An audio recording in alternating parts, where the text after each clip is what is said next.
તો રાજુદાનભાઈ, તમે ઘણી બધી વિગતો આપી અને ખાસ કરીને લોકોને જે પરેશાની થાય છે એ સામાજિક પ્રવૃત્તિમાં સ્વાભાવિક છે, સામાન્ય લોકોને પણ એમાં પરેશાની થતી હોય છે. માનો કે કોઈ હોટેલ છે, ત્યાં ભાવ વધારે લેવામાં આવતો હોય અથવા તો ઓછા વજનની ખાવા પીવાની વસ્તુ આપવામાં આવતી હોય, તો આવા ઘણા બધા પ્રશ્નો પણ હોય છે.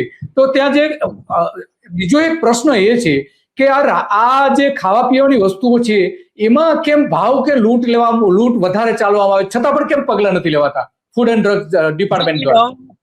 હું તાજેતરની જ વાત કરું, લીમડી હાઈવે ઉપર એક મંત્રીની હોટલ છે, ત્યાં જે એક પત્રકાર ગયા ને એની યારે લપ થઈ ભાવ વધુ લેવાથી એને સાઈડમાં લઈ જઈને માર્યો.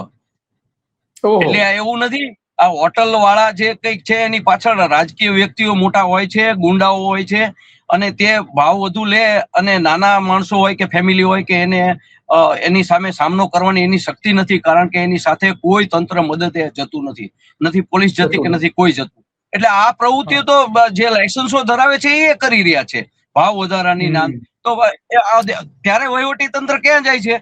એ ફેમિલીને મદદ કરતું નથી ને. ઓલા લોકો દાદાગીરી કરે, આ લોકો બહારથી અહીંયા પ્રવાસે વચ્ચે ઉભેલા હોય, માની લો કોઈ વડોદરાના હોય ને રાજકોટ થી નીકળ્યા હોય ને વચ્ચે લૂંટાય ભાવ વધારામાં, તો આવી કોઈ નાની ફરિયાદ કરવા ક્યાંય રોકાતું નથી. એને ખબર છે કે આ લોકોનું એવડું મોટું નેટવર્ક હોય છે કે આપણે કઈ પણ કરીશું તો આપણું કઈ ઉપજશે નહીં.